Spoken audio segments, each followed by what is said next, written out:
기도하고 마이크 켜졌나요? 네, 기도하고 시작할게요. 사랑이 많으신 하나님 아버지, 오늘 하루도 우리에게 새 힘과 새 생명을 주셔서 이렇게 함께 공부하고 말씀을 배우게 해주심을 감사드립니다. 이 귀한 시간 하나님 은혜 주셔서 잘 배워서 많은 사람들에게 또 우리와 같은 이들에게 복음을 전하는 사람들 되게 해 주시옵소서. 감사드리며 예수님의 이름으로 기도드렸습니다. 아멘. 자, 이번 주차는 반정신의학의 흐름입니다. 우리가 지난주에 생물정신의학이 부활했다 했었어요. 그러니까 우리가 지난주에 배웠던 게 뭐였냐면 뇌에 다시 한번 관찰을 해서 정신병이 과학적으로 접근할 수 있는 게 아니냐 해가지고 약물이 발달했다고 했었어요. 그래서 제약회사가 이제 약을 많이 만들어내기 시작했는데 그 약을 만들어내는 주 원인이 뭐였어요? 신경 전달 물질을 발견에 의해서 나왔다. 그죠?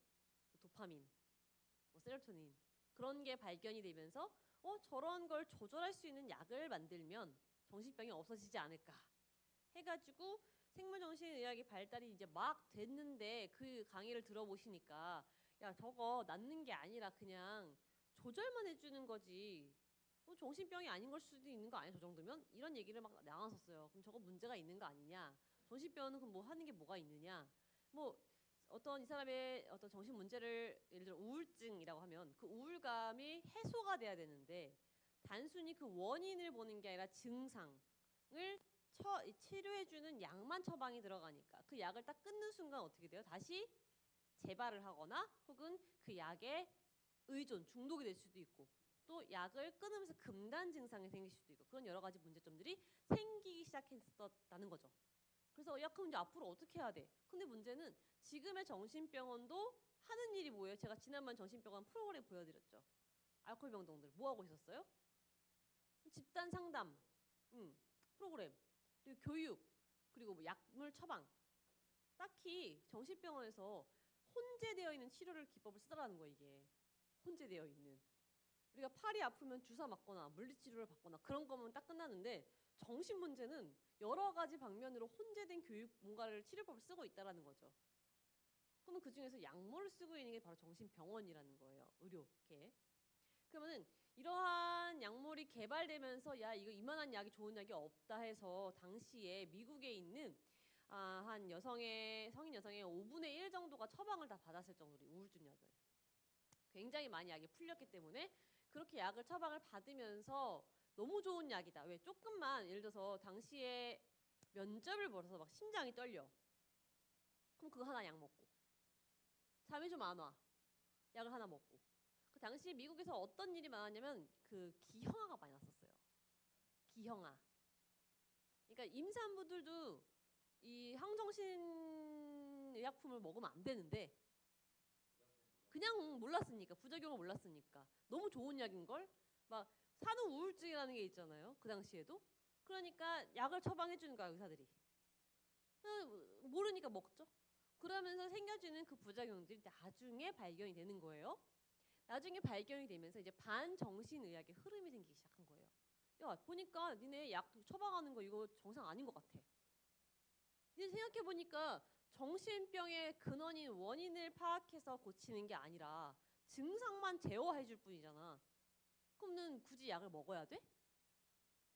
낫는 게 아닌데? 그 약을 평생 먹으래 그래서. 그러면 평생을 집에서 먹자니 약 복용한 그 수치 용량 있죠. 그거를 조절을 스스로 할 수가 없잖아. 그렇죠. 그리고 너무 심해진 것 같으면 스스로 더 먹거나 막 이제 좀 부작용이 있는 것 같으면 안 먹거나. 근데 이 정신병약은요, 항정신병약은 갑자기 단절했을 경우에 부작용이 굉장히 심해요. 그렇죠. 이거 안 먹으면 안 되니까 이제. 예. 왜 증상을 줄여줬던 거니까. 안 먹으면 이제 더 난리가 나고 더 불안해지는 거죠. 그러니까 그런 문제들이 생기면서 이거는 그럼 다시 정신병원으로 회귀하지 않으면 안 낫는 거 결국엔. 자기들 생각에. 그래서 이건 문제가 있다라고 해서 이제 이번에 11주차 강의는 반정신의학의 흐름이 생겼다. 방금 제가 설명을 간단히 드린 것처럼. 그럼 자세하게 한번 볼게요. PPT에 한번 보면요. 제가 넘길까요? 네. 뇌가 굉장히 많이 이제 발달됐다는 겁니다. 자, 우울증 당시에 우리 20세기 넘어가면서 많은 성인들이 제일 많이 앓고 있던 정신병이라고 하면 우울증이에요, 우울증. 우울증 치료에 사용되는 약물은 여러 가지가 있으며 주로 항우울제로 알려졌고요. 이런 약물이 뇌의 화학적 균형을 조절해서 기분을 개선하게 도와주는 거예요. 자, 봅시다. 제가 우울해요. 왜 우울할까? 저 지금 너무 우울해요.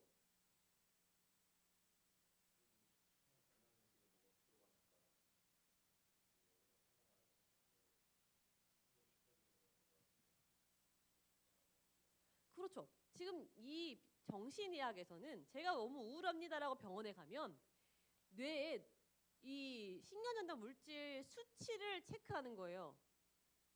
우울하게 만드는 신경전달 물질이 얼마나 분비되고 있는가. 적게 분비되면 우울감을 갖게 돼. 얘가 많이 분비되면 행복감을 갖게 돼. 그러한 신경전달 물질이 있는데 이 사람 검사해 보니까 적은 거예요, 그 물질이.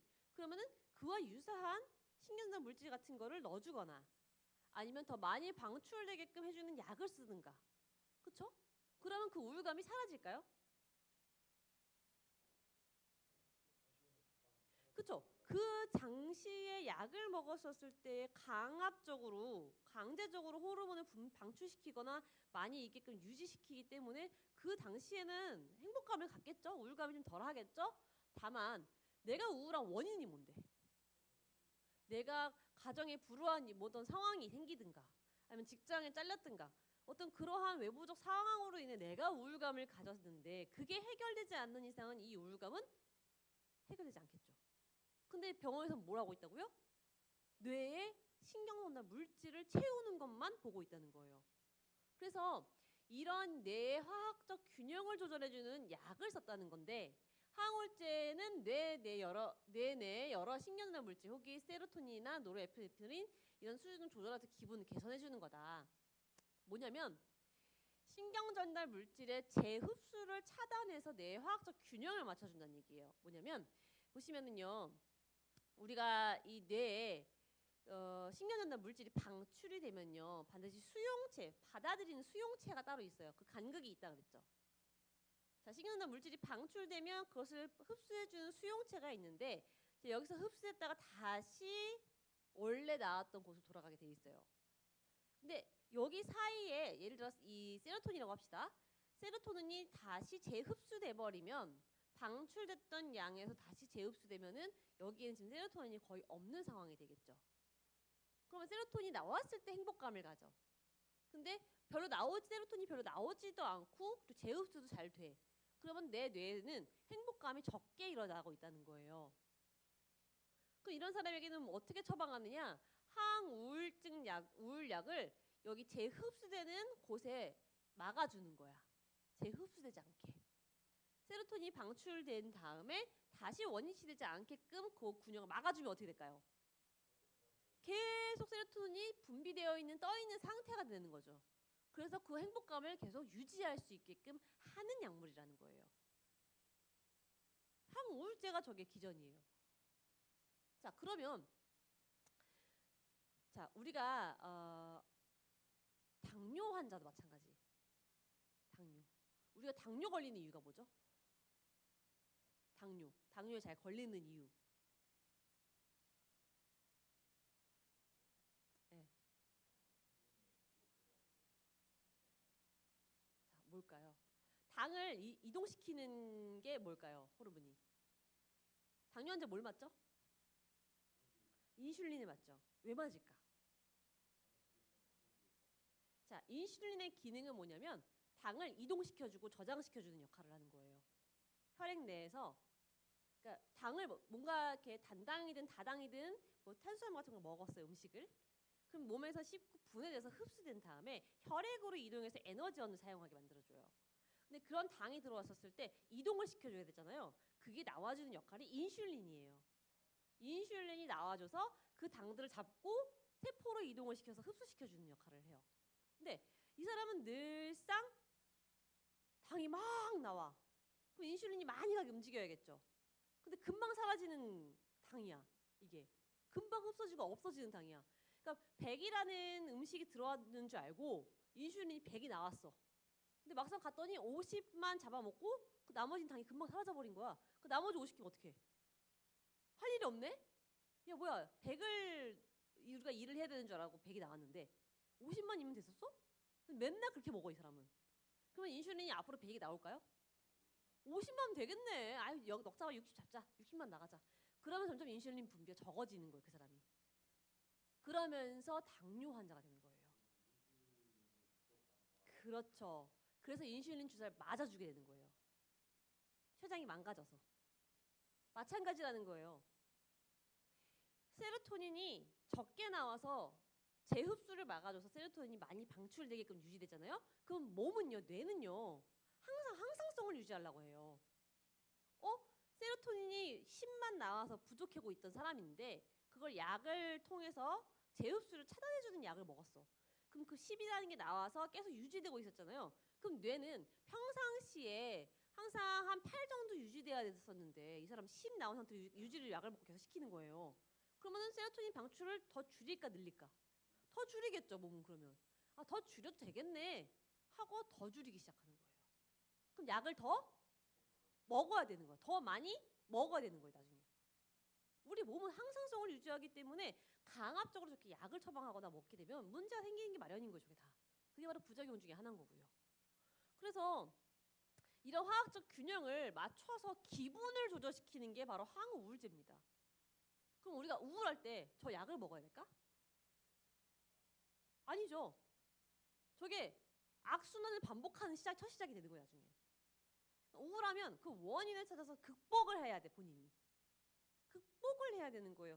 우리가 이제 이 책 교재를 나중에 좀 짧게 보겠지만, 우리 지금 우리 집사님 사셨을 때 시절과 지금 세대가 사는 시절의 어려움을, 우리 집사님 사셨던 청년 시대, 그 시대가 있잖아요. 그게 한 20대 시절이 몇 년도예요, 한국에?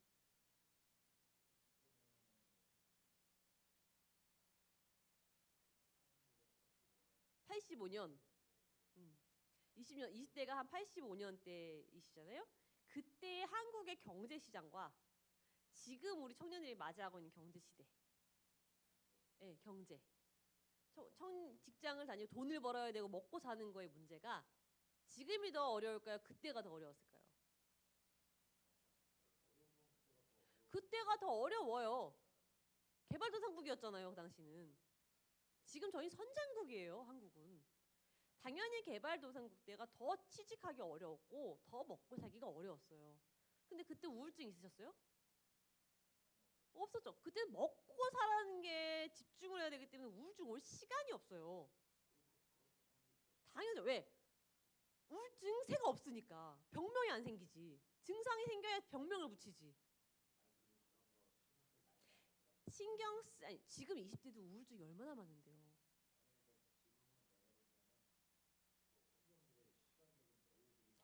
그렇죠. 그러니까 제가 그 얘기하고 싶은 거예요. 우울증이 저렇게 많다라고 하는데 정말 먹고 살기 바쁘잖아요.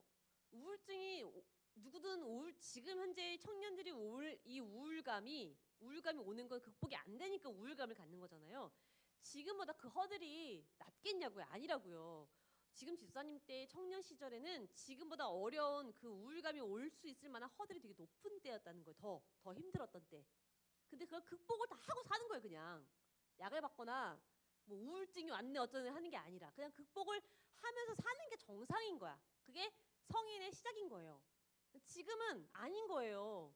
그보다 더 지금도 왜 안 힘들겠어요? 다 힘든 건 똑같은 세상이에요. 그 전보다 더 그나마도 발판이 마련되어 있고 지금은 먹고 사는 거에 두려움은 없잖아요. 아니 알바 뛰면 먹고는 살아. 지금은 예전에 알바잘도 없었어요. 그렇다고. 근데 왜 우울감이 그렇게 많아? 우울증이 그렇게 많아? 극복할 수 있는 힘, 사람이 가질 수 있는 극복해야 될 힘이 없는 거예요. 그 얘기는 뭐냐면 병이 있는 게 아니고 사람으로서 인격을 갖추고 극복해 나갈 힘을 갖지 못했기 때문에 그런 우울감을 갖게 되고 본인이 나중에 그 우울감이 해결을 못하니까 병이라고 하는 거라는 거죠. 그렇다면 다시 생각해봐요. 정신병은 정말 병인가? 시대 상황에 따라 다르잖아. 지금 똑같은 증상인데, 그쵸? 그 당시 우울증이 어딨어 이렇게 얘기하잖아요. 그럼 그때는 우울감이 인간이라면 누구나 우울감이 있는 거지 병으로 생길 수 있는 그 감정을 아무도 생각 못했다는 거예요. 지금은 조금만 우울해, 나가기 싫어, 나 집에 있을래, 문 열지 마, 나 혼자 있게 내버려둬, 이건 우울증이야 이제 얘는. 이제 인간이 세상을 살면서 그런 감정 못 겪는 사람이 어디 있어요 사실은. 그쵸? 그, 음, 다 똑같죠. 그럼요. 그럼요.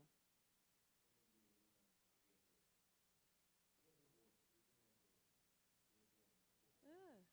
다 환자야. 그러니까 그게 인간이라면 극복을 해야 나가야 돼서 극복을 하면 더 나아가 진보되는 사람이 되는 건데, 더 나아지는 사람이 만들어지는 건데, 그것을 병이라고 딱 짓는 순간 더 나아갈 수가 없는 거예요. 약을 먹고 나는 처방 치료를 받아야 돼. 그렇죠. 약이 발달될수록 사람은 망가지는 거예요. 어느 약? 정신병 약. 그러니까 정신병 약이 개발되면 될수록 사람은 점점 죽어가는 거예요. 왜? 병이 아닌 걸 병으로 만드니까. 그럼 그 병이 아닌 병이라고 만드는 게 어딜까? 제약회사라는 거예요. 이걸 반드시 정확하게 이해를 해야 된다는 겁니다. 자, 넘어가 볼게요. PPT. 자, 그러면 대체 이들이 미국에서 어떤 약들을 많이 만들어냈느냐? 당시에 1903년에 바르비투산염을 한번 제가 설명을 드렸었어요. 그러니까 쇼크를 오게 해가지고 이 사람들이 잠깐 뇌를 껐다 끼는 거야. 껐다 키면 좀 돌아오지 않을까, 이런 정도로 약을 처방했던 게 바르비투산염. 뇌 억제성 신경전달 물질인 가바 수용체를 강화해서 중추신경을 억제하는 약물로 강한 진정 및 수면 유도 효과를 가졌다. 그래서 제가 정신병원에 전기치료 이전에 인슐린 쇼크 요법 기억나세요? 인슐린, 그러니까 왜 우리 저혈당 환자 같은 경우에 빨리 초콜릿이나 당 안 넣어주면 쇼크사할 수 있다고 말씀드렸어요. 네. 그래서 그런 인슐린을 투여를 막 과다하게 투여한 다음에 딱 끊기는 거야. 그러면 사람이 쇼크가 와요. 그러면 쇼크가 온 순간 딱 뇌가 한번 꺼졌다가 켜지는 거야, 쉽게 얘기하면.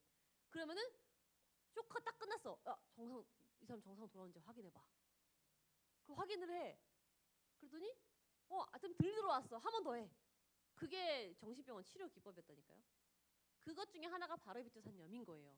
이 약을 먹으면 강한 진정 및 수면 유도를 가져요. 깊은 잠에 빠져들게 해. 거의 반사 상태로. 그리고 나중에 후에 깨면 뇌를 한번 껐다 킨 것처럼. 돌아왔냐? 확인해봐. 이런 약물을 썼다는 거죠. 저게. 그 다음에 발전된 게 1950년. 이제 한 50년이라는 시간이 흐르죠. 왜 바르비투산염이 욕을 많이 먹었어요. 저건 사람한테 할 짓이 아니다. 부작용도 심하고 왜 죽을 수도 있거든요. 과다 복용 시 사망 위험이 굉장히 증가됐어요. 그래서 1950년에 밀타운이라는 상품명으로 메프로바메이트라는 약을 출시했는데, 이게 항불안제, 아까 봤던 그런 시스템을 통해서 만들어진 항불안제를 만들었어요. 이 밀타운이라는 게 1950년 미국에서 굉장히 유명한 거야. 심장이 조금 떨려요, 잠이 좀 많아요, 막 좀 우울감을 가져요 라고 하면 저 약을 다 처방한 거야. 우리 예전에 1800년대 시대에 아이들 산업혁명 막 일어났었을 때, 여자들도 일하러 나갈 때, 애들을 집에 냅뒀을 때 뭘 먹였다 그랬죠? 무슨 시럽, 무슨 약을 먹였어 애들을. 코카인, 뭐 암페타민, 막 이런 마약을 먹였다 했잖아요. 근데 그게 부작용이 있을 거라는지 모르고 너무 좋은 약이라고, 애들이 잘 자고 오래 자고 있더라, 집에 와보니까 아이도 자고 있더라, 너무 좋더라. 근데 그게 좋은 게 아니었다는 거죠. 이런 약들이 다 그런 상태였다는 거예요. 그리고 1950년도에 똑같이 클로르프로마진, 이거 제가 지금 3번째 강의까지 계속 얘기하고 있어요. 요건 도파민 D2 수용체를 차단해서 정신분열증 같은 정신질환의 환각이나 망상을 완화시키고 강한 진정작용이 있는 불안증 약이었어요. 그리고 1960년대 벤조디아제핀 계열, 지금 벤조디아제핀 계열은 지금도 너무 많이 쓰이고 있어요. 부작용이 좀 덜하거든. 갈수록 부작용이 좀씩 덜한 약을 만들고 있는 거예요. 요것도 가바의 작용을 증가시킴으로 신경 억제 효과를 강화시킨다. 요게 수술 중 쇼크를 예방하기 위해서 진정제를 개발하고 있던 중에 클로르디아제폭시드라는 물질을 발견해서 이 물질이 동물 실험을 해봤는데 강한 진정과 불안 완화 효과를 보이더라. 어라? 진정제를 만들라고 봤는데 동물 실험에서 너무너무 애들이 안정적으로 잘 있더라는 거죠. 자, 요거를 항불안제로 써보면 어떻겠는가 사람에게 해서 같은 계열의 디아제팜이 개발되면서 벤조디아제핀 계열의 약물은 불안장애 치료의 핵심으로 사용된다.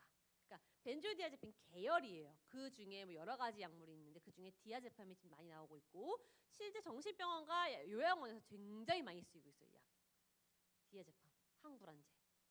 네, 넘어가 볼게요. 그다음에 1950년대 MAY 모노아민 산화 효소 억제제 계열이에요. 과학자들이 신경전달 물질인 세로토닌, 도파민, 노르에피네프린 이러한 신경전달 물질이 기분에 중요한 역할을 한다는 걸 이제 알게 된 거예요. 아, 뇌 신경전달 물질이 되게 많은데 발견된 게 아직도 몇 개 안 돼요. 근데 저런 것들이 사람의 감정을 조절해주는 신경전달 물질이구나. 그럼 저런 게 뭐 우울하거나 자살 충동이 일어나거나 그럴 때 저런 약을 처방해주면 계속 좀 이렇게 기분 좋아지는 상태가 되지 않을까라고 시작해서 개발된 항우울제 중 하나가 MAOI인데 이것은 모노아민 산화효소 억제, 그러니까 세로토닌과 노르에피네프린 등의 신경전 물질 농도를 증가시켜서 기분을 개선해준다. 그러니까 아까 얘기했던 세로토닌과 같은 거죠. 재흡수를 막아줌으로써 계속 그 머릿속에 떠있게끔 하는 거, 호르몬이. 원래는 혈압을 조절하는 용도로 개발했지만 환자들에게 예상하지 못한 기분 상승 효과가 나타나는 거예요. MAOI가 이 혈압제로 써서 처방을 했더니 이 사람들이 계속 행복감을 갖는 거야. 왜 그런가 봤더니 저 혈압을 조절하는 목적으로 처방했는데 신경전달 물질이 영향을 주더라는 거죠. 그럼 그게 부작용으로 왔다는 소리야. 쉽게 얘기하면. 혈압을 조절하는 용어로 만들었는데 부작용으로 신경전달 물질을 조절하게 되는 거야. 사실 그게 안 좋은 거죠. 근데 저게 목적에 맞게 쓰이면 도움이 되겠죠. 그래서 항우울제로 만들어졌지만 아이러니하게도 치즈나 와인 같은 음식을 먹으면서 저 약을 먹으면 혈압이 오히려 상승해요. 그러니까 혈압이 있는 사람이 혈압과 어떤 뭐 우울감이 있어. 그래서 저 약을 먹었어. 근데 내가 치즈나 와인 같은 음식을 같이 먹어? 그럼 혈압은 오히려 더 증가가 되고 위험성을 더 키운다는 거죠. 그래서 이 MAOI도 많이 사용이 줄어들었습니다. 그러니까 약이 만들어지면 왜 시에 이제 이번에 새로 나온 약이래 라고 해서 왜 보통은 보험 처리가 안 되죠? 보통 비보험으로 넘어가죠. 비급여라고 하잖아요. 그래서 왜 정형외과나 그런 병원 가면 비급여 치료가 많아. 제가 그때 한번 설명드렸죠. 비급여는 효과가 있다 없다? 모른다는 거예요. 왜 나라가 급여약과 비급여약을 정해줄까요? 응. 급여라는 건 효과가 입증이 충분히 되었어. 그래서 국가가 건강보험을 적용해서 약값을 적게 들게 해줄게 라고 정해준 게 급여 약물이에요. 비급여 약물은 국가는 모르겠어. 효과 있는지 없는지 아직. 팔고 싶으면 니네 마음대로 팔아. 다만 우리는 보장해줄 수 없어. 그러니까 비급여는 의사가 마음대로 금액을 부르는 거예요. 그렇죠? 그런 거예요. 저런 당시 약물들은 효과가 있다고 했지만 부작용은 나오지 않은 상태인 거야. 근데 저걸 막 쓰면 돼 안 돼? 그래서 막 썼어요. 저걸.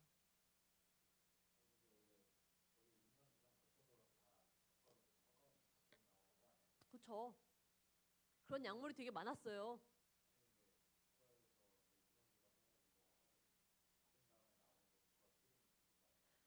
그렇죠. 보세요. 우리 같은 경우도 제가 지난번에 한번 설명을 드렸는데 알코올 중독자들에게 처방하는 그 뭐랄까요, 술을 마셨을 때 강한 반대작용이 일어나게끔, 그러니까 술을 먹으면 이 숙취가 더 올라오게 만드는 약제가 있었는데 그게 미국에서 승인이 됐다가 한국에 수입이 됐어요. 쓰고 있었는데 반대로 그 부작용이 너무 심해서 사망까지 일어나니까 미국에서는 정말 팔지 말라고 취소시켰어. 그러니까 허가를 했다가도 새로운 부작용이 발생되면 취소를 시켜요. 근데 우리나라는 계속 쓰고 있었어 그때까지도. 지금은 취소했지만 그런 계속 히스토리가 있는 겁니다. 자, 그리고 1950에서 60년대 3환계 항우울제 TCA, 이 TCA 약물은요 지금도 굉장히 많이 쓰이고 있어요. 3환계 항우울제는 세로토닌, 노르에피네프린 재흡수를 억제해서 신경전 물질 농도를 증가. 대표적인 TCA 약물로는 아미트리프릴틸린, 노르트리프레틸린, 도세핀 이런 약물들이 있는데 특히 이미프라민이 제일 많이 사용했던 게 1957년 결핵 치료제로 개발됐던 거예요. 결핵 치료제로 개발되던 중에 실험 대상자들이 기분이 좋아지고 에너지가 상승되더라.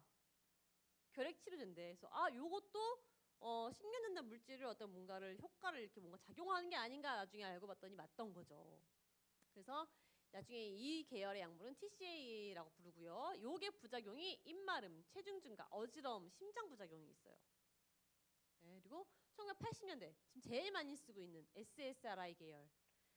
선택적 세로토닌 재흡수 억제제. 그러니까 이전에는요 뇌의 신경 전달 물질 대부분을 막 건드려지는 약물이었어요. 그래서 자꾸 부작용이 생기는 거야. 그래서 자꾸 부작용을 줄여서 약물을 만들어 보자 한 마지막 버전이 SSRI. 세로토닌만 재흡수하는 걸 막아보자 한 약. 그러니까 부작용은 조금씩 적어지고는 있겠죠. 그 신경전 물질 여러 개가 다 건드려져 버렸더니 부작용이 너무 자꾸 생기니까 그러면 세로토닌만 재흡수하는 것만 막아보자 하는 게 SSRI 계열입니다. 물론 MAOI보다 TCA보다 부작용이 훨씬 적고 치료 효과가 우수했습니다. 심지어 벤조디아제핀보다 의존성도 낮았어. 벤조디아제핀은요 어느 방향으로 처리를 하냐면요 마약 성분이라고 얘기를 해요. 의존도가 너무 높아서. 그리고 실제 병원에서는 따로 분리해서 관리를 합니다. 네, 저런 계열은. 그래서 대신에 SSRI 계열은 의존도도 낮은 거야. 중독성이. 1980년대 SSRI 등장하면서 우울증과 불안장애의 치료의 패러다임이 바뀔 수 있을 정도였고 다만 자살 충동 증가가 있었어 이게. 그러니까 내가 우울한 게 치료받으려고 저 약을 먹는데 저 약의 부작용이 자살 충동이야. 이해가 되세요? 그러니까 이게 문제가 있는 거 없는 거예요.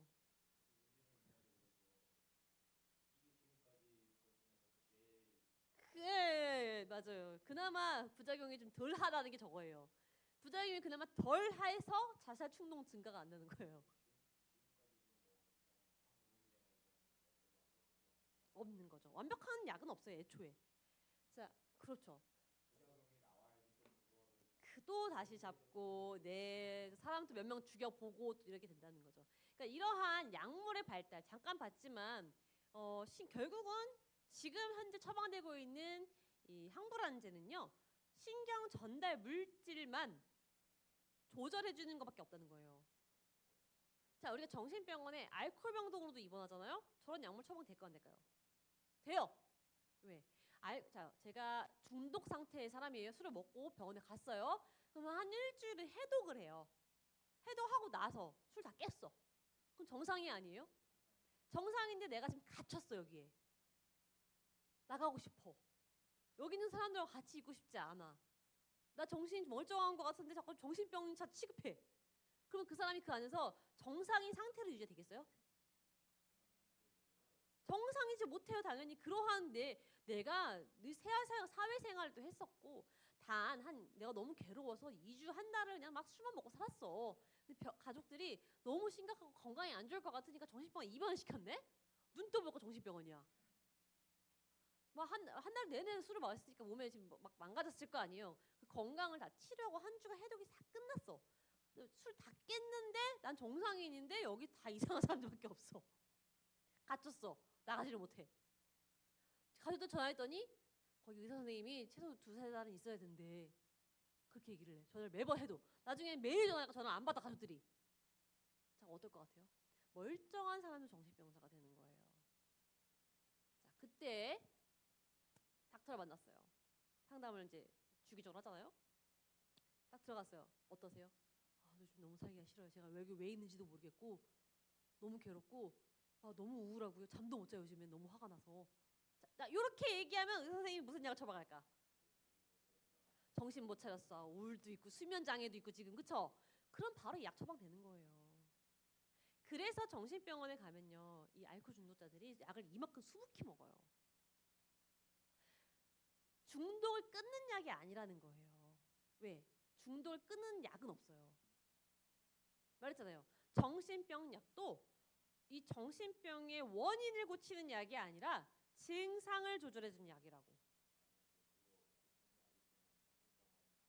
없어지겠죠. 그렇죠. 자, 그러니까 없다라는 거예요. 그래서 다시 원점으로 돌아가는 거예요. 야, 정신병은 원인이 있는 거냐 이거. 대체 정신병이 지금 뭐야 그럼 대체? 뭐가 정상인데? 근데 또 이게 다시 원론으로 돌아가는 거예요. 계속 왜 정신의학의 역사를 배워야 되냐면 그 고민을 계속 하는 거예요. 뭐가 좀 되는 것 같다가도 딱 막히잖아? 다시 돌아와. 야, 정신병이 맞는 거야 이거? 정신병, 중독, 포함. 이거 뭐야? 어느 게 정상이고 어느 게 비정상이야? 대체 그러면 지난주에 저한테 질문하셨죠. 공황 장애가 있는 사람이 있대요. 약 먹어야 돼요? 공황 장애 치료 약이 있을까요? 그 원인을 제거해 주는 약이 있을까요? 그러니까 제가 지금 정신병 약을 설명해 드렸잖아요. 공황 장애를 치료해 주는 약이냐고요. 원인을 제거해 주는 약이 있을까요, 지금까지? 없어요. 제가 얘기했잖아요. 공황 장애나 우울증이나 사람이 살면서 공황 장애가 안 올까요? 누구나? 누구에게나 옵니다. 제가 너무너무 피곤한 날 아침 회사에 출근을 하는데 10,000원 지하철이었어요. 꽉 찬 지하철. 그 전날 거의 밤을 새다시피 일을 했어요. 프로젝트를 진행을 해야 돼서. 너무 피곤해서 거의 잠도 못 자고 나왔어요. 그 10,000원 2호선. 그 2호선 냄새나는 그 2호선에 꽉 찬 그 시간대 어쩔 수 없이 딱 타야 돼서 탔는데 한 3정거장 지나가는데 막 진땀이 나는 거예요. 어지럽고 다리에 힘이 풀리고 토할 것 같은 거예요. 그 증상이 뭔지 아세요? 공황장애예요. 저 어떻게 했을 것 같아요?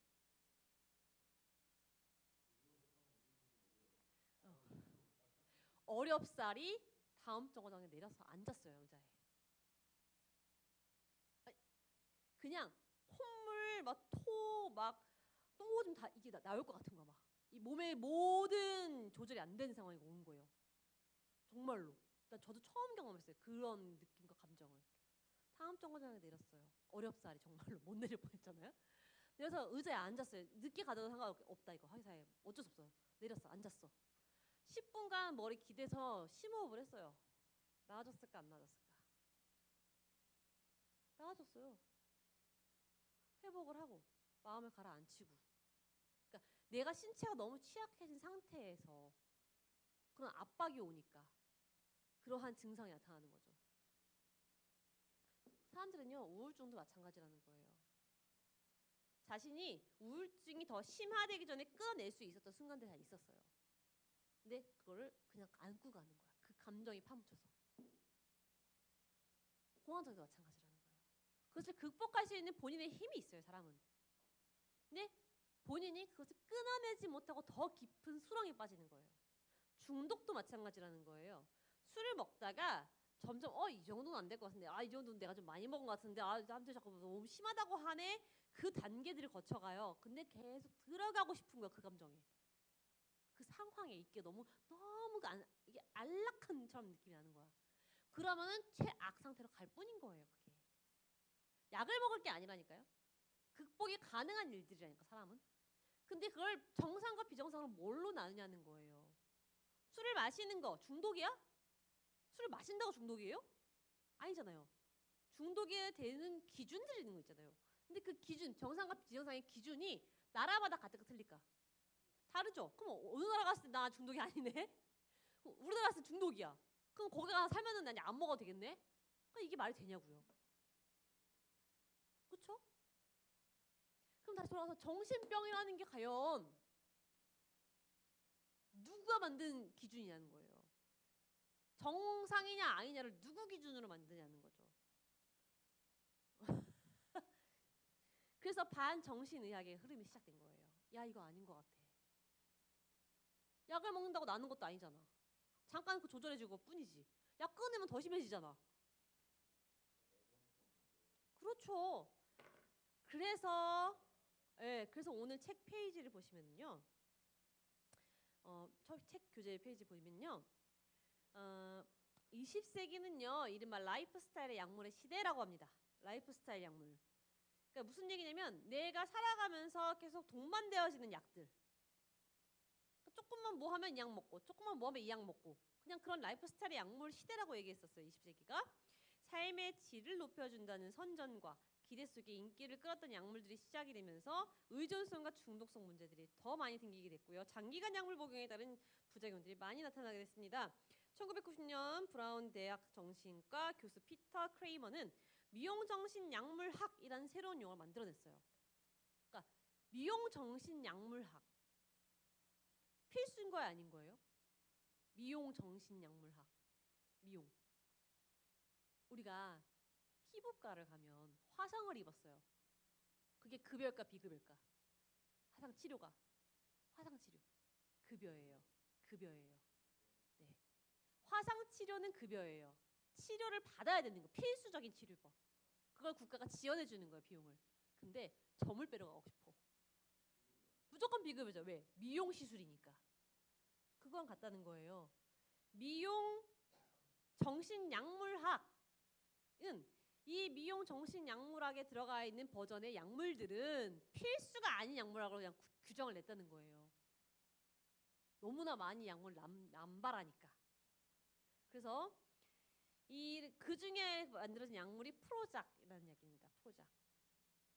프로작이라는 새로운 항우울제가 결국은 미용 정신약물이었다. 왜? 이전에는요 정신약물이 심한 정신 증상을 보이는 환자, 정말 환자 같은 사람들 있잖아요. 사이코패스라든지 정신분열증이라든지 정말 뇌에 문제가 이건 화학적 문제나 어떤 구조적인 문제로 인해 생기는 사람들, 그런 환자 증상을 완화시키기 위해 약물 처방했다면 지금은요 평범한 일상을 살아가는 사람의 삶에서 경험하는 우울이나 불안을 대처하는 약물의 도움을 받기 위해서 만들어졌다는 약인 거예요. 지금 다. 즉 기분 전환, 행복감을 누리기 위해 약물을 복용하고 있다는 거예요. 지금 굉장히 차이가 큽니다. 1890년대 이전만 해도요 정말 일반 정상인과 다른 사람들, 저 이상하게 하는 행동들을 어떻게 하면 고쳐볼까 약물을 만들었는데 지금은 기분 전환요. 딱 한마디로 느껴지시죠? 그러한 약물들로 만들어지고 있다는 거예요. 그게 바로 라이프스타일 약물이라는 거예요. 근데 마약은 불법이잖아요. 근데 마약이 불법이잖아요. 그러니까 지금 잘 얘기하신 거예요. 기분 전환용이면 마약도 있잖아요. 근데 마약은 불법으로 해놓고 정신과 약물은 의사들 처방받는 급여 약물이에요. 이게 지금 웃기죠? 우리가 기분 전환을 위해서 다른 거를 한다? 그 자체가 웃긴 거잖아요. 근데 똑같은 거예요. 기분 전환을 위해서 술을 마시게 하는 거. 자, 술도요. 약물학에서는요. 독극물질입니다. 마약성 물질이에요. 근데 국가가 허용하죠. 판매를. 그것도 웃긴 거예요. 마약은 못하게 하는데 술은 마실 수 있어. 근데 기분 전환을 하기 위해서 약을 처방은 또 해줘. 이게 다 엉망진창인 거예요. 자, 미용정신약물학, 아까 잠깐 설명드렸던 밀타운이라는 약물이 임상 실험을 통해서 결국은 약이 만들어졌는데, 이 약은 미국 전역을 휩쓸고 모든 처방의 3분의 1을 차지했대요. 정신과에서 뭔 약물 처방하면 그 약 처방의 3분의 1이 다 이 밀타운이었다는 거야. 그러니까 왜 이런 거 있죠? 우리가 병원에 그 감기 때문에 가잖아요. 감기. 콧물 나고요, 기침 나고요, 막 열 있는 것 같아요. 그럼 이제 약을 처방 받으시잖아요. 그 처방 받는 약에 항상 꼭 들어가 있는 약이 있어요. 뭔지 아세요? 저는 항상 약 받으면 처방 받으면 처방제를 저는 꼭 봐요. 아 그래요? 강골이시구나. 네. 말고 그 견디실 수 있는 에너지가 있는 거예요. 약을 처방 받으면요, 특히 감기약. 감기로 처방을 받으면 뭐 다른 것도 그렇지만 꼭 껴있는 약이 뭐냐면 소화제. 소화제. 예, 위 보호. 그게 꼭 들어가 있어요. 그럼 저는 가서 의사 선생님한테 얘기를 해요. 저 잘 먹고 잘 싸요. 이거 꼭 먹어야 됩니까? 아니요, 그냥 위 보호하고 약이 들어가고 하니까 잘 소화하시라고. 저 안 먹어도 될 것 같은데 약간 빼드릴게요. 이래요. 그런 것처럼 밀타운이 처방됐다고요. 그냥 조금 뭐 좀 힘들어요. 뭐 어렵습니다. 막 그러면 이 밀타운은 껴놓고 들어가는 거야, 약이 그냥. 예, 그거 먹으면 지금 기분이 전환이 되거든. 그런 용도로 이 항우울제가 쓰였다는 거죠. 이게 말이 안 된다는 거죠. 그래서 이 약에 이제 이게 대신 이 부작용이 뭐냐면 운전 능력에 영향을 주고 불안 증상 등이 완화되긴 하지만 긴장감을 완전히 없애주지는 못했어요. 진정제 목록에서 빠지고 나중에 수면제로 분류되었지만 이 약이 중독성과 의존이 있음이 밝혀져서 결국 1967년에 미국 식약청의 약물 남용 규제 대상에 포함됩니다. 자, 약물 남용 규제에 포함된다는 건 뭐예요? 네, 마약죄로 구분했다는 거예요, 결국에는. 마약죄로. 네, 3분의 1 다 처방시켜 해놓고선 이게 무수히 반복됐어요, 미국은.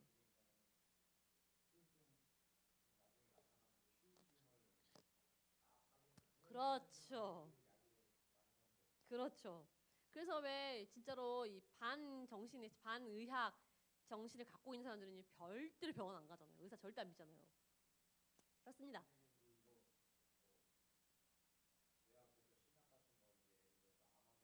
음, 음, 음.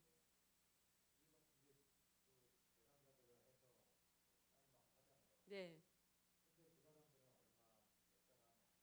그쵸. 네, 그렇죠. 네, 그렇죠.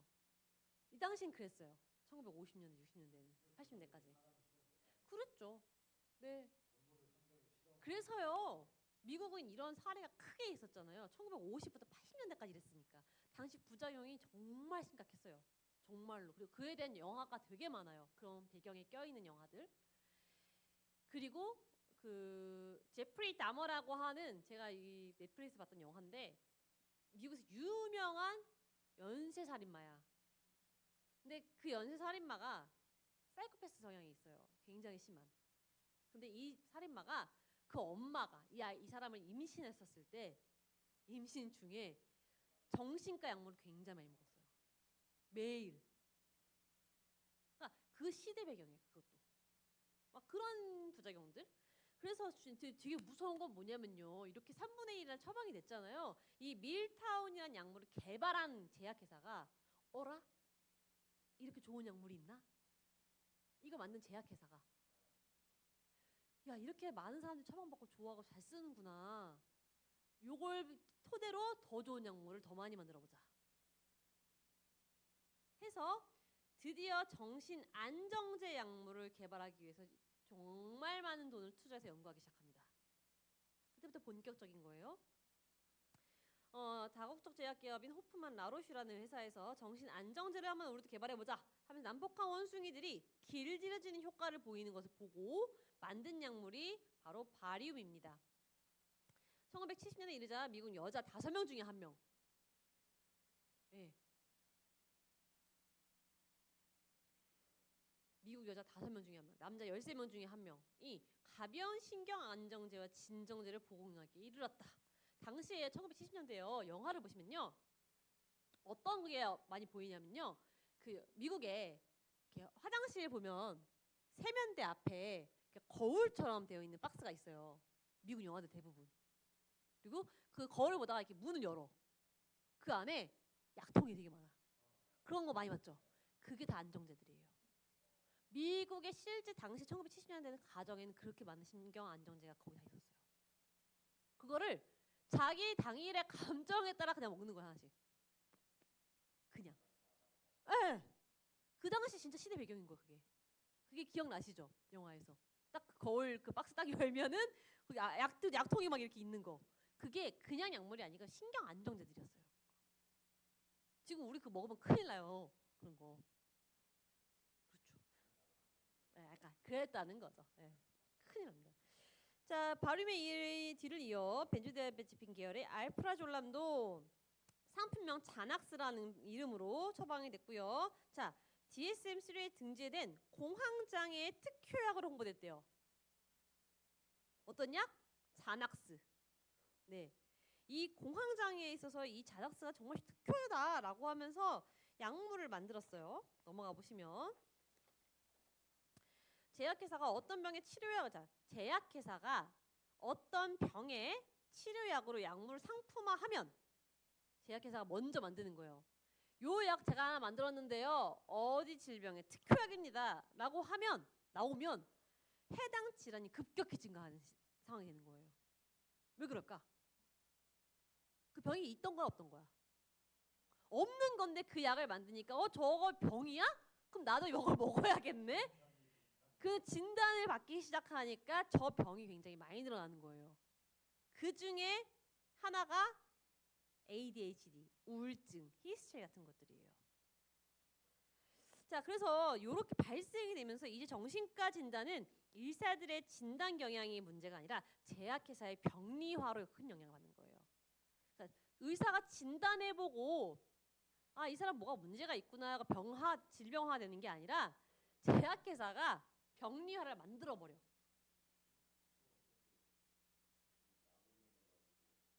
이 약은 뭐에 좋은 약입니다. 그런 게 있어? 어디가 많이 누가 이걸 안 아파해? 그럼 약을 써야 되니까 찾는 거야. 반대로 의사들이. 그 약을 주도하는 게 이제 어디예요? 제약회사가 된 거예요. 지금도 그럴까 안 그럴까? 지금은 더 하겠죠. 네. 지금 제약회사는요. 연구에 제일 많이 투자하고 있는 게 정신과 약입니다. 그렇죠. 꾸준히 먹어야 되죠. 죽을 때까지 먹어야 되죠. 그게 가장 좋은 게 정신질환과 중독이에요. 네. 약으로는 완치가 안 되니까. 죽을 때까지 먹어야 되는 약인 거예요. 이만큼 좋은 약이 없어. 그게 고혈압 약이다. 네. 자, 그래서 이렇게 되면서 프로작의 시대가 도래했습니다. 프로작은 1987년 아까 프로작이 어떤 약이라고 했어요? 신경정신안정제 약이라고 했어요. 1987년 미국 식약처의 승인을 받았어요. 식약처에서 승인을 받은 약이라니까요. 향정신 약물 역사상 그 어떤 약보다 광범위하게 처방되고 대중화된 약물인데 1950년대 정신질환에서의 세로토닌의 역할에 대한 연구가 진행됐고 여러 실험 결과를 통해서 우울증과 관계가 있구나 해서 개발이 됐다는 겁니다. 이 약물은요. 신경 접합부의 세로토닌의 재흡수를 찾아내서 뇌의 세로토닌 양을 증가시키게 만드는 약이라는 거죠. 이 약이 노르아드레날린 등의 다른 신경전 물질에 영향을 미치지 않게 되면서 SSRI라고 분류되는 선택적 세로토닌 재흡수 억제제로 만들어진 거예요. 자, 이 프로작은요. 1990년에 우울증에만 효과가 있는 게 아니라 불안, 공황장애 등 여러 상태 개선하는 데 효과가 있음이 주장됐습니다. 자, 이 효과가 확증됐다? 아니죠. 주장했다는 거죠. 누가? 제약회사가. 원래는 우울제로만 나왔는데 야 이거 우울증만이 아니라 불안, 공황장애 다 쓰일 수 있어 라고 주장했어요. 누가? 제약회사가. 그러면 누가 처방하기 시작해? 의사가 그럼 그들에게도 처방을 하겠죠. 우울증만이 아니라 불안증, 공황장애까지 다 처방을 하는 거예요. 그러면서 이 프로작은 정신심리적 만병통치약이 돼서 1990년에 정신과 의사의 처방 1순위가 됩니다. 미국에 당시에 프로작 안 먹어본 사람이 없었다고 할 정도로. 네. 결국엔 약물에 빠진 세계가 됩니다. 의료계가 유행이 지배하는 영역임을 감안한다. 자, 중요한 말이에요. 의료계. 뭐에 영향을 받는다고요? 유행. 이게 말이 되는 걸까요? 자, 의료계는요. 유행에 영향받는 게 아니에요. 당시 사람들의 질병을 관찰하고 새로운 질병의 신약을 개발하고 그런 것들을 도와야 되는데 어디에 영향을 받아? 유행에 영향을 받아요. 근데 이 유행을 누가 만들어요? 제약회사가 만든다는 거예요. 특히 정신과 약물이. 특히. 그렇죠. 만들어내는 거니까. 네. 갖다 붙여 만들어내는 거니까. 자, 그러면서 정신의학에서 19세기에 히스테리, 건강염려증, 20세기에는 우울증, ADHD 등이 그렇게 유행을 탔어요. 어느 순간부터 우리나라에 ADHD라는 말이 막 나와. 그냥 애들이 그 초등학교 시절에 남자애들 막 까부러져 끼고 막 수업 중에 막 혼자 떠들고 댕기고 그런 애들 항상 있었던 건데 크면 성인이 되면 그렇게 두드러지지 않게 잘 살아가요. 사회화가 되기 때문에. 근데 그게 문제가 있는 것처럼 학교 선생님들이 이제 티칭을 못하니까 제어를 못하니까 얘 ADHD가 같은 학부모님 약물 먹이세요. 뭐 병원 보내세요. 이렇게 하기 시작하니까 우리나라에 ADHD 셀프 점검표 뭐 이래가지고 우리 애를 체크해 보세요.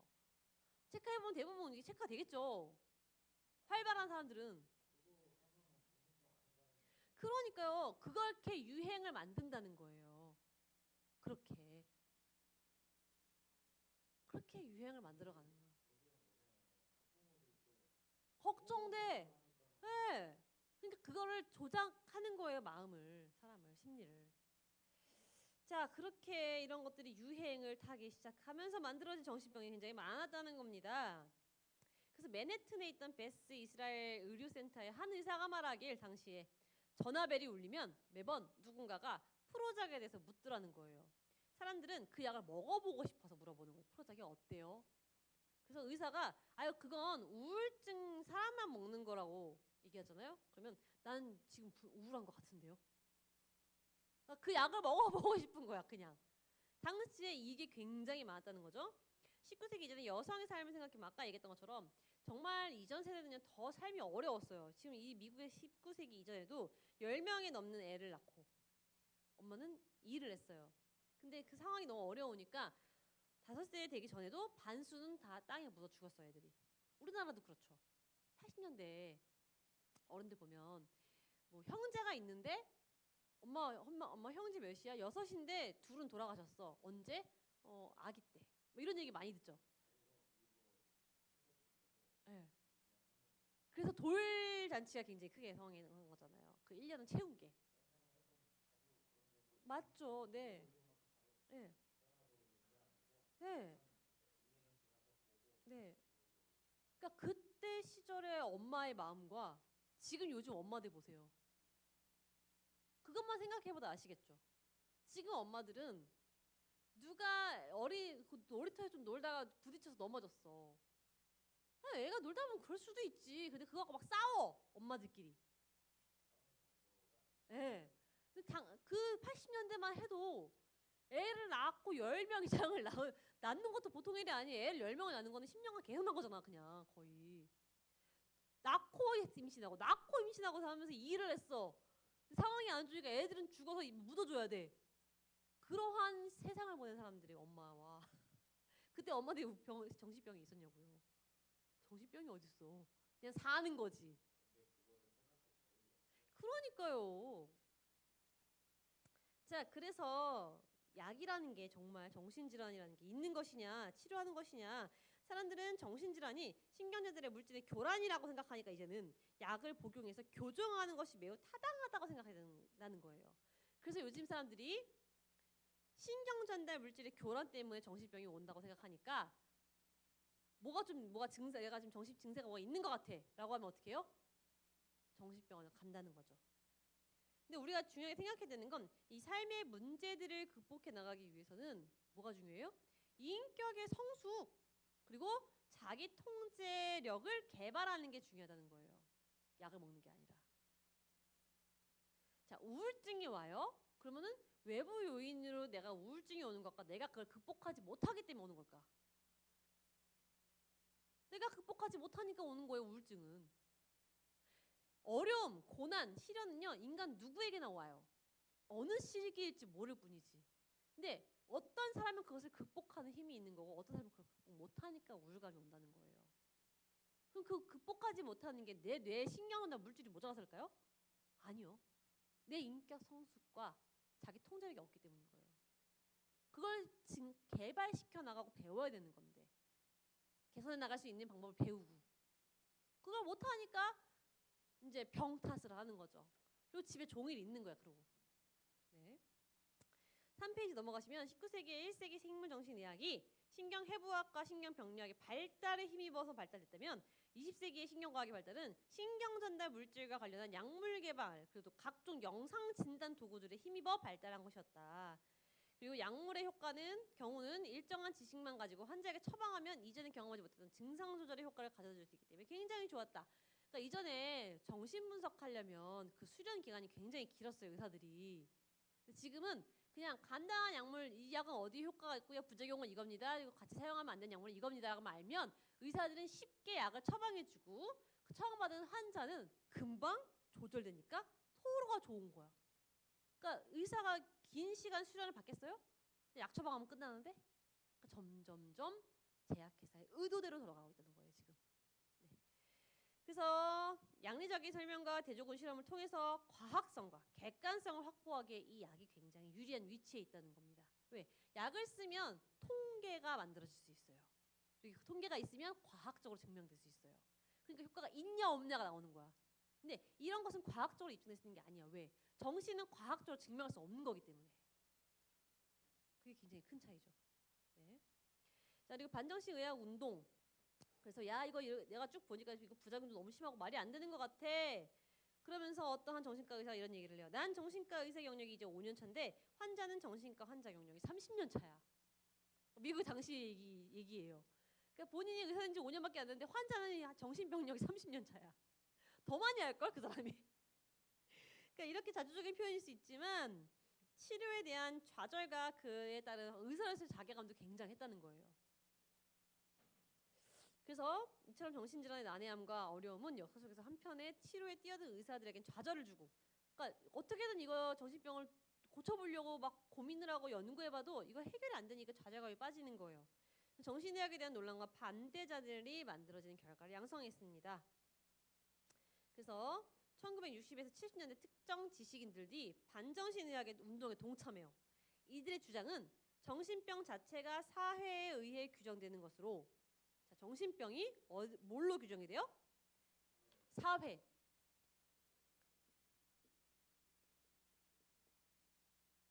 사회에 의해 규정되는 것으로 사회적, 정치적, 법적으로 만들어지는 것이다 라고 주장했다는 거예요. 이 반정신의학자들이. 그래서 정신질환 자체가 실제 하는 게 아니라 단지 사회적 일탈자를 용인하기 힘들어서 병리화하는 것에 불과하다. 그래서 오히려 정신질환자로 낙인 찍기를 그만두어야 되고 그들을 창조적인 존재로 인정해야 한다라고 했다는 거죠. 근데 이것도 단편적인 거예요. 우리가 계속 얘기하고 있는 게 정신병, 중독, 또 신경계 환자들, 예를 들어 크게 매독 환자,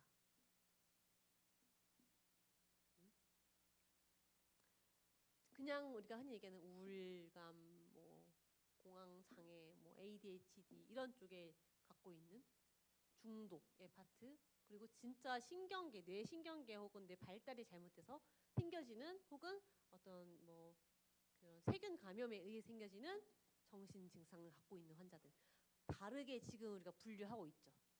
지금은. 그래서 우리도 지금은 이걸 다르게 보셔야 되는 거예요. 정답을 얘기하면요, 얘기했던 우울, 공황장애, ADHD, 중독은요 전부 행동, 인지, 전인화로 치료할 수 있는 거예요. 약물 처방이 필요한 게 아니라. 신경계 질환은 약을 먹어야 돼요. 네, 딱 끝입니다.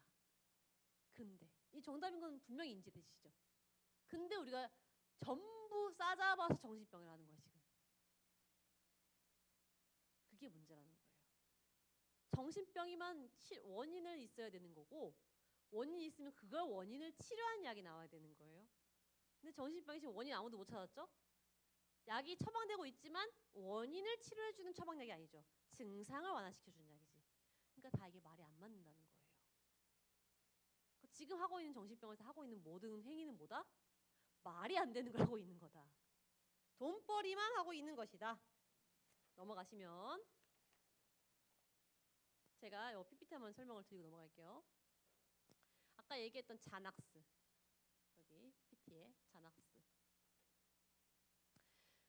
자낙스가 아까 우울 그리고 우울증의 특효약으로 나왔지만 범위가 확대돼서 불안 그리고 공황장애까지 처방한다 했어요. 그럼 이 자낙스를 한번 보자고요. 자낙스는 무슨 약물이냐? 주로 알프라졸람이라는 성분을 가지고 있는 중추신경계에 영향을 미치는 약물. 당연히 중추신경계, 이 정신에 대한 신경전달 물질을 건드는 약물이겠죠. 가바 수용체에 결합해서 신경전달 물질인 가바의 활성을 증가시킨다. 똑같아요. 세로토닌이나 노르에프네프린이나 가바나 신경전달 물질의 종류의 차이지 결국은 신경전달 물질의 활성화시켜서 기분을 좋게 만드는 거예요. 신경계가 보다 안정적이고 차분하게 작용해서 불안감을 줄여주는데 효과는 불안 완화, 신경계 안정화 및 심리적 안정감을 제공해요. 그래서 사회적 대화 중 긴장을 감소시킨다. 왜 면접 보고 심장이 벌렁거린다거나 누군가랑 얘기를 하면 더더더 말 떠는 사람들 이런 약을 먹인다는 거예요. 자, 진정작용, 신체적 긴장 완화, 공황 발작 시 안정을 유지시켜요. 그러니까 진정을 시키니까 공황 발작 될 때 안정을 유지시키기 위해 처방하는 거 이럴 때 이 효과가 있으니까. 수면을 개선시켜주는 약의 효과가 있대요. 그래서 불면증인 사람 처방하는 거예요. 그래서 불안이나 우울이나 불안이나 또 수면장애 있는 사람들 처방하는 게 바로 이 자낙스였습니다. 왜? 이 가바 수용체를 활성화시키면 이 세 가지의 작용을 받기 때문에. 근데 부작용이 뭘까요? 갈망. 자낙스에 대한 강한 심리적 의존성을 느낀다는 거죠. 우리가 술을 먹었을 때 가장 위험한 게 뭐예요? 바로 그 갈망 제어가 안 되는 거. 마시고 싶다, 마시고 싶다, 마시고 싶다라는 그 갈망. 자낙스를 섭취하기 시작하면요. 그 갈망이 온다는 거예요. 부작용으로. 이게 없으면 안 돼. 먹어야만 될 것 같아. 한 번 먹기 시작하면. 두 번째, 내성이 증가가 돼요. 동일한 효과를 얻기 위해 점점 더 많은 용량을 먹게 되는 거. 결국은 그게 내성이 뭐예요? 중독을 일으키는 원인이죠. 네. 술도 그렇거든요. 내성이 생기니까 더 많이 먹어, 더 많이 먹어. 안 취해 하면서 폭음을 나중에 하게 되죠. 자, 그리고 사회적 책임 회피를 하게 돼요. 약물 사용으로 인해 사회적 관계나 직장 생활에서의 의무를 소홀히 하는 경우가 많다. 왜? 나는 병이 있어요. 그 점점 책임을 회피하는 일이 생기는 거예요. 사회적으로 문제가 생기면 너 이거 이렇게 왜 이렇게 했어? 아, 제가 병이 있어서 약을 먹고 있어서 그래요. 자, 그럼 이 사람 사회생활 될 수 있을까요, 나중에? 그래서 공황장애 얘기했을 때 약 먹지 말고 웬만하시면 그렇게 본인이 극복이 안 되는 사람이 이 먹으면 약을 먹으면 나을 수 있어요라고 딱 듣잖아요. 그때부터 저에게 꽂히기 시작해요. 못 끊어요, 저거. 저걸 안 먹으면 또 올 것 같아, 그 감정이. 불안장애가. 그래서 먹는 거예요, 매일. 죽을 때까지. 그래서 제가 웬만하시면 많은 사람들과 같이 항상 있어주시고 여유를 좀 그렇게 쉬게 해주시고 뭔가 그런 시간을 리프레시할 수 있는 시간을 가지라는 거 우선적으로. 네, 사람이 극복할 수 있는 힘이 생기려면 일단 여유가 있어야 되거든 마음에. 그렇습니다. 또 다음에 넘어가면요. 프로작도 아까 나왔어요. 네. 이 약은 또 뭐냐? 자낙스는 주로 알프라졸람 제가 여기 앞에 안 지었네요. 프로작 같은 경우는요. 항우울제가 우울증이나 다른 정신과 질환을 가진 소아와 청소년, 젊은 성인 환자에게 자살 충동과 행동의 위험을 증가시킨다는 보고가 있었어요. 네. 이 약을 먹으면 우울증을 위해서 처방을 해주는데 특히 청소년, 젊은 성인에게 자살 충동 그리고 위험한 행동을 하게 하는 행동이 증가가 된다는 거예요. 이 부작용이. 발작의 병력이 있는 환자는 특히 주의해서 사용해야 되는데 투여 후에 이 프로작을 투여한 뒤에 발작이 나오거나 혹은 증가하는 횟수가 증가한대요. 그 발작이. 또 불안, 초조. 이 약을 먹으면 이게 지금 우울제잖아요. 근데 이 약을 먹으면 불안, 초조, 공황장애, 불면, 흥분, 적대감의 부작용으로 증상이 나타날 수 있대요. 이거 알았으면 드시겠어요?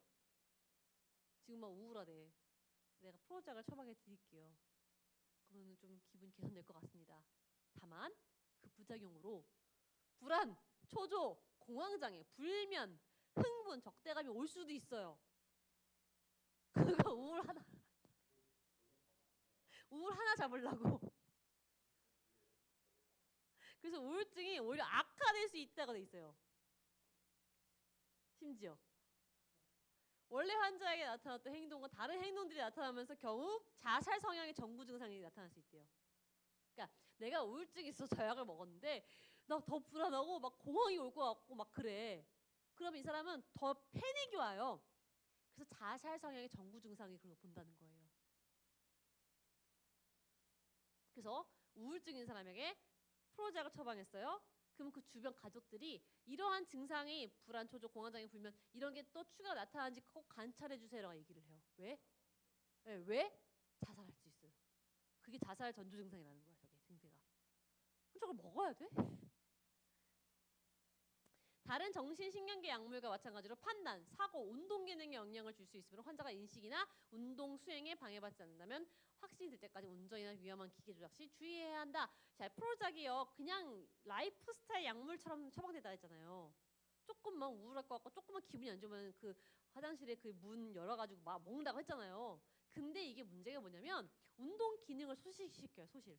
그러니까 운전할 때 졸음이 온다든지. 예, 정말이에요. 항불안증 다 부작용이 심해요. 뇌에 직접적인 신경 번전 물질을 건들잖아요. 그러니까 강제로 조절하기 시작하는 거는요. 부작용이 생길 수밖에 없다는 거예요. 우리 몸은 항상성을 유지하기 위해서 다른 게 다시 또 발현이 돼요. 뭔가 하나를 강제로 스탑을 시키면. 그래서 위험한 기계 조작하는 사람들 있죠. 공장에서 일을 한다거나 그런 사람들 저 약을 먹으면 운동신경 기능이 떨어져서 문제가 생길 수 있다는 거예요. 갑자 여기 되게 중요해요. 갑자 근데 이 프로작도 몸에 맞는다고 먹었었어. 난 괜찮은 것 같아. 우울감도 많이 사라졌어. 근데 이 약을 갑자기 복용을 중단하면 불안, 불면, 독감 유사 증상, 그러니까 몸살기, 그리고 짜증, 감각 이상, 운동 이상 등의 금단 증상이 생길 수 있다는 거예요. 갑자기 중단하면. 내가 우울증이 많이 좋아진 것 같아. 약 보니까 거의 다 먹어가. 나은 것 같으니까 이제 병원 가지 말자. 바쁘기도 하고. 딱 끊었어. 바로 금단 증상이 온다는 거예요. 그게 뭐야? 그 증상이 불안, 불면, 또 몸살기, 짜증, 알코올 섭취하거나 생약을 비롯한 일반 의약품, 전문 의약품을 복용하고 있거나 혹은 복용할 계획이 있으면 의사에게 알려야 한다. 자, 우리가 가장 무서운 게 뭐냐면요. 이러한 항우울제랑 술이랑 같이 먹으면 어떻게 될까요? 항우울제, 수면제 하고 술이랑 같이 먹으면. 그쵸. 왜? 자살 충동이 일어나요. 네. 그리고 사망에 이르기도 합니다. 실제로.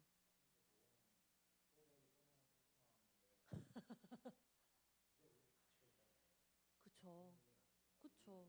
네, 근데 사람들은 저걸 모르고 그냥 먹는 거예요. 아까 얘기했잖아요. 여자애 5분의 1에 먹었다고. 성인 여성 5분의 1 처방받은 여성이 5분의 1이 저 프로작용을 처방받았다고.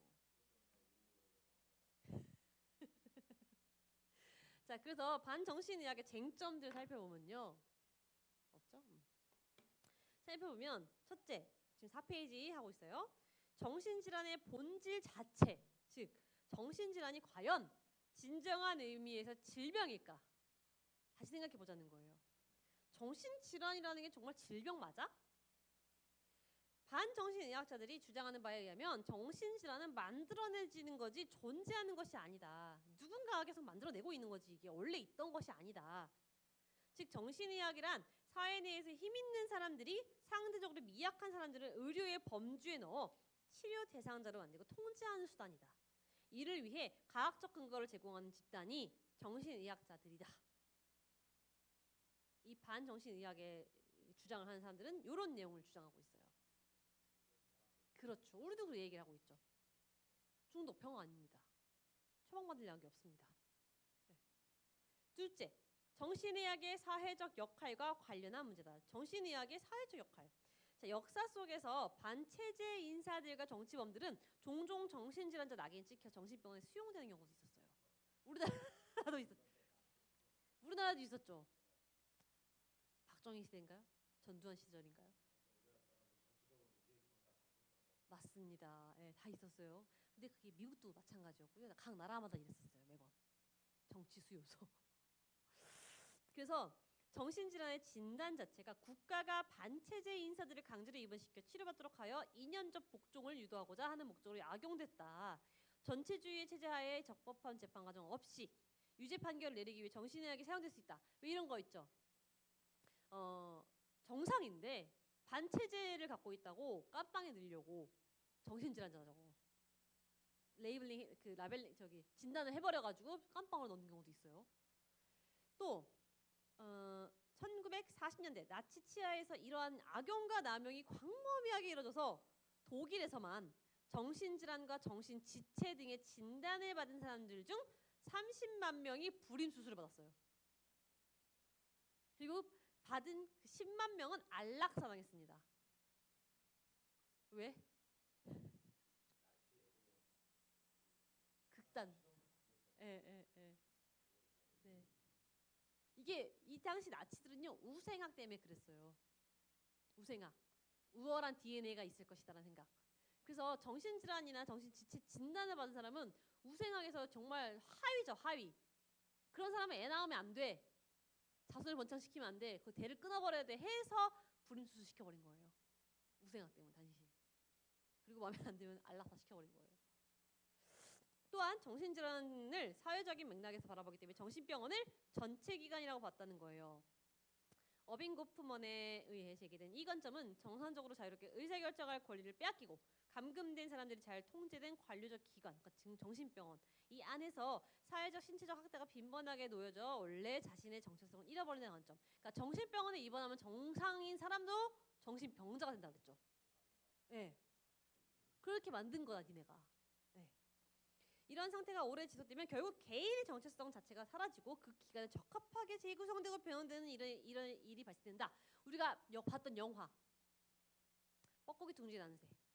거기에 사회 딱 나가면 정상 같은데 그 안에서 너무 오래 있다 보니까 그 간호사한테 통치받기 시작하죠. 지배받기 시작하죠. 정상인데 분명히. 그런 게 정신병원의 기능이 돼버렸다는 거예요.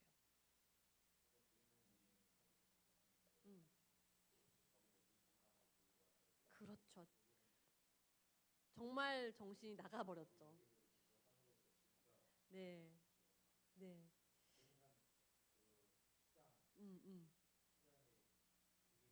그렇죠. 네. 그렇죠. 안타까운 거 결국은 그렇죠. 네, 주인공을 죽인 것도 그렇게 살면 뭐 할 건데 인간의 정체성이 다 없어진. 그렇죠. 그리고 본인은 떠나죠 결국엔. 네. 셋째, 정신의학의 치료 방법 및 그 문제점들과 관련한 쟁점입니다. 주류 정신의학의 질병에 대한 정의 부분에서 반대하고 있는 것은 주로 생물정신의학과 관련한 것인데 정신과 의사로 주류 정신의학을 비판한 사람은 대부분 정신분석 계열이었어요. 자, 또 당파 싸움이 있는 거야. 이 정신의학에서도. 의사인데 정신과 의사인데 정신병원을 운영하는 사람과 정신분석 계열인 사람이 싸우는 거예요. 미국에서는 정신분석이 굉장히 컸댔잖아요. 힘이. 정신분석, 프로이드의 정신분석. 정신과 의사만 할 수 있었으니까. 그러니까 똑같은 정신과 의사들인데 프로이드 파가 있던 거고 이 약물 처방하는 파가 있던 거예요. 이들이 서로 욕을 하는 거야. 왜? 정신분석은요. 정신분석은 정신의 원인을 갖고 있다 생각하는 거고요. 약을 처방하는 의사들은 뇌가 병든 거야. 뇌가 로 원인을 보고 있는 거예요. 그러니까 서로 정신과에서도 싸우는 거야. 원인에 대해서. 그래서 이 정신분석 계열은 정신의 문제를 정신적인 방법으로 접근해야 되는데 약을 처방하는 사람들이 신체의 문제로 파악해서 약물을 자꾸 투여한다거나 전기치료 같은 물리적 방법을 치료하는 것이 잘못됐다고 생각하는 거예요. 뭐가 맞지? 정신은 정신으로 치료해야 되는데 신체적 질병으로 보고 있는 게 약을 처방하는 애들이다. 서로 싸워 서로. 또 서로 반대를 제기를 하는 거야. 야, 정신 분석 네가 아무리 정신으로 상담을 해봐라 낫냐 그거? 약 한 방이면 딱 좋아져. 서로 싸운다는 거예요. 그래서 마지막 페이지 넘어가시면 1954년 클로르프로마진이 항정신증 약물로 허가된 이후 난폭한 환자들이 약물로 진정이 되자 더 이상 입원할 필요가 없는 거예요. 약을 처방받으니까 멀쩡해 보여. 그래서 다 퇴원하고 점차 입원 환자 수가 감소되었어요. 1955년에서 1988년 사이 정신병원 입원 환자 수는 30%로 감소했대요. 그래서 탈기관화가 됐네. 진짜 약을 처방하니까. 그럼 좋은 거 안 좋은 거야? 좋은 거죠. 근데 태어난 환자들이 문제는 뭐냐면 이 약을 먹으면서 지연성 운동 불능증이라는 자꾸 부작용이 생기는 거예요. 신체적 부작용이 오는 거예요. 그래서 태어난 다음에 병원에서 복용하던 항정신 약물을 중단했더니 자 증상을 완화하는 약밖에 없댔죠. 제가 이거 중단하면 어떻게 돼? 세로토닌이 방출이 잘 안 되는 사람이야. 근데 세로토닌이 재흡수 안 되게 약을 매일 먹고 있었어. 그럼 세로토닌 수치 정상 수치가 계속 유지되고 있는 거잖아요. 약을 먹을 때 정상 수치야. 그래서 퇴원해서 괜찮은 것 같아서 다 퇴원했더니 이 부작용이 신체적 지연성 불능증이 막 생겨. 막 소화도 안 되고 흡수도 안 되고 뭐 다 문제가 생겨. 그래서 야 이제 그만 먹자 하고 딱 끊었더니 어떻게 될까? 다시 원복되겠죠. 증상은 다시 발현되겠죠. 원인을 치료한 게 아니니까. 그래서 태어나고 약을 끊고 나와 보니까 다시 정신병 환자가 된 거야. 근데 부작용도 같이 갖고 있는 이제는. 이전에는 부작용은 없었어. 근데 끊고 나니까 정신적 증상과 신체적 부작용까지 같이 갖고 있는 사람이 돼버린 거야 이제. 그래서 어떻게 됐을까요?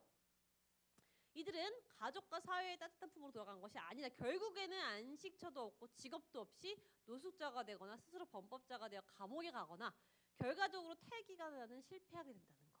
다른 데로 다시 또 복귀 들어가게 된다는 거. 그러니까 이게 약물 정신의학 약물의 역사예요 이게. 어떠세요? 그 얘기했던 그 공황장애가 있으신 분께 뭐라고 설명하실 것 같아요 이제? 공황장애 있으신 지인분께 무슨 얘기를 해주셔야 될 것 같아요? 자기가 그냥 얘기해보. 음, 음,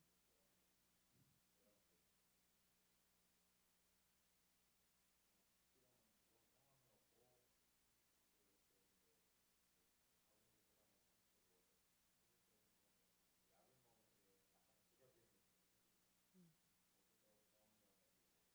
음,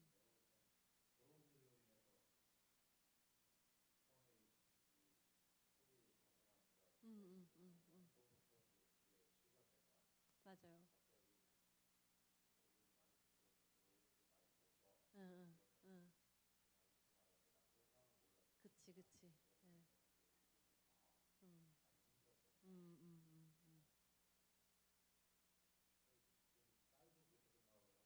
음, 음,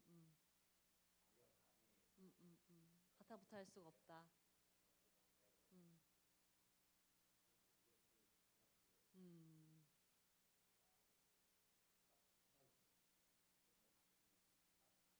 음. 그쵸. 같은 시간을 같이 보내주고. 음, 음, 음, 음, 음. 맞아요.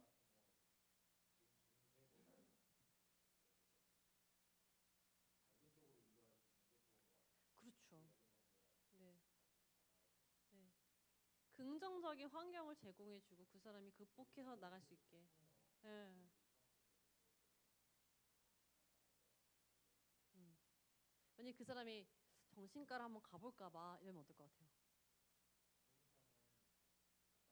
응, 그러니까 지금 또 극복이 안 되니까 또 간다고 하면 그때는 몰랐으니까 근데 지금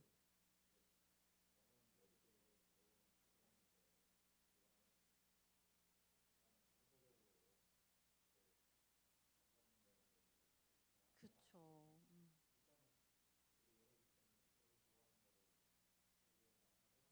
그치. 그럼요. 그렇죠. 맞아요. 네. 아주 정답이 나왔어요. 정답이 나왔어요. 네. 네. 음, 그럼요. 음, 그치. 다 그렇진 않으니까. 그럼요. 맞아요. 음. 그럼요. 그러니까 지금 우리가 이런 긴 시간 토요일날 나가서 이렇게 힘든 시간들을 써서 우리가 배우고 있잖아요. 근데 그렇게 지금 오늘 해주신 말 있죠. 딱 그 말이 배우지 않고 나오지 않아요. 내 생각의 정리가 되고 누군가에게 그렇게 한 번이라도 이게 정리해서 올바른 말을 해줄 수 있는 게 엄청 큰 거거든요. 제가 계속 얘기하잖아요. 뭐라고 얘기하시겠어요? 음, 음,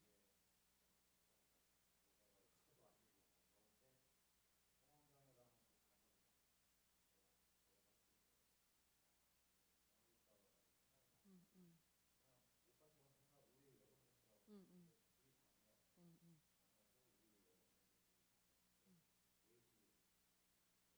음, 음, 음, 음, 음, 음. 그쵸. 네.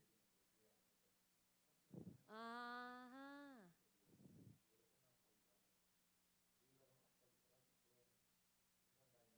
네. 네네네. 아, 가까이 계시구나. 아, 음, 음, 음, 음. 그래서 우리가 계속 생각을 하고 고민을 해보고 배운 것을 어떻게 적용해 볼 것인가, 내 주변에 그런 사람이 있으면 찾아보고 그런 시간들이 정말 중요한 시간입니다. 그렇죠. 맞아요. 그렇죠. 잘하셨어요. 네. 천천히 차근차근 접근을 해봐요. 그러니까. 네. 좋습니다. 네. 아주 좋아요. 자, 그래서 여기까지 반정신의학 배웠고요. 기도로 마치겠습니다.